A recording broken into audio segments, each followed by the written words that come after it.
Hello and welcome to another episode of the CompileSwift Podcast. I'm your host, Peter Whittam. In this podcast, we talk about everything related to Apple platforms and Apple development, including macOS, iOS, iPadOS, watchOS, tvOS, and any other OS they've invented this week. So with that, let's get on with the show. In this episode, we are going to be talking about the change that is now active in the App Store regarding the review process for updates. But before we do that, I'd like to apologize for some of the audio quality in this episode. On a personal note, I am new braces and it's affecting my speech slightly, but I think that we should be able to get through this.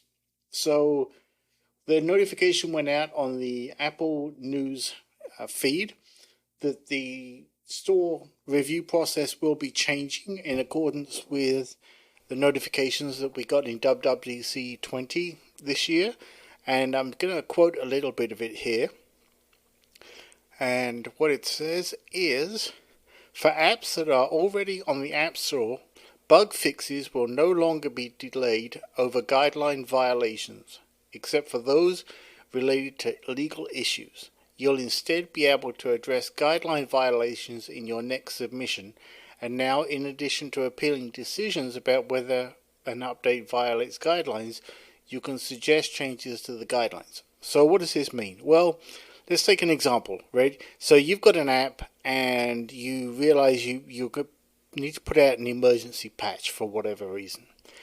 And you try to push it through the store process. Well, previously, if you had violated one of the guidelines, even by accident, you would have suffered a delay as you had to work through that process with Apple to meet the guideline, fix a problem, and then get it reviewed and get it out to the public. Well, obviously, if you need to get an emergency patch out, this can be a bit of a big problem for you.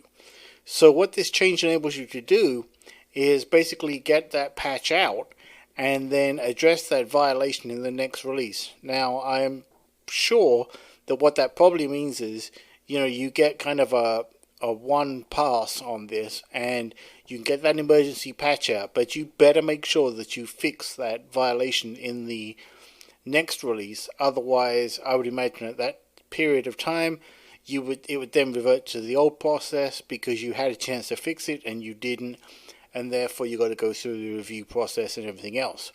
So, on the surface, this doesn't sound that big, but in reality, to anyone who's ever had to release an emergency version of their app, this is actually a huge deal, and it's a good thing. So for all the problems that we've been talking about recently with the App Store and the process, this is actually a good change and something that will be very beneficial to app developers. So it's a bit of a short episode this week. I'll put a link in the show notes for the actual new release in the feed from Apple. But I wanted to get this out quickly to spread the good word about this change and to make everybody aware with it. So with that, I will catch you in the next episode.